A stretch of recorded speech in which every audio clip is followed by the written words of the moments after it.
ইংল্যান্ডের সাবেক ক্রিকেটারদের tournament world champions of legends WCL এ শেষ হয়েছে আজ, যেখানে পাকিস্তান চ্যাম্পিয়ন্সকে হারিয়ে চ্যাম্পিয়ন হয়েছে দক্ষিণ আফ্রিকার চ্যাম্পিয়ন্স।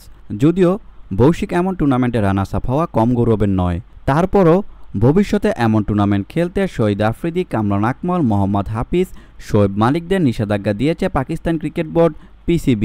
টুর্নামেন্টে ভারত চ্যাম্পিয়ন্স ও পাকিস্তান চ্যাম্পিয়ন্সদের বেশ নাটক দেখে ক্রিকেট বিশ্ব।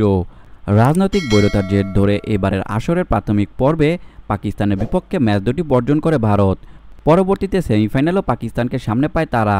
সেখানেও পাকিস্তানের বিপক্ষে খেলতে অস্বীকৃতি জানায় যুবরাজ সিংয়ের নেতৃত্বাধীন ভারত লেজেন্ডস। পরে ম্যাচ না খেলেই ফাইনালে জায়গা করে নেয় পাকিস্তান।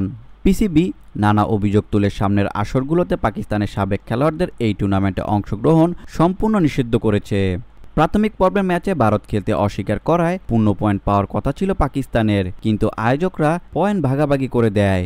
বিষয়টি পছন্দ হয়নি PCBর। এই সিদ্ধান্তকে ভণ্ডামি ও পক্ষপাতিত্ব হিসাবে উল্লেখ করা হয়েছে বিবৃতিতে।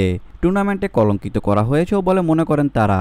বিবৃতিতে PCB জানায়, ম্যাচ বাতিলের সিদ্ধান্ত কোনো ক্রিকেটীয় কারণে হয়নি, বরং সুনির্দিষ্ট জাতীয়তাবাদ ধারণাকে তুষ্ট করেই ওই সিদ্ধান্ত নেওয়া হয়েছে।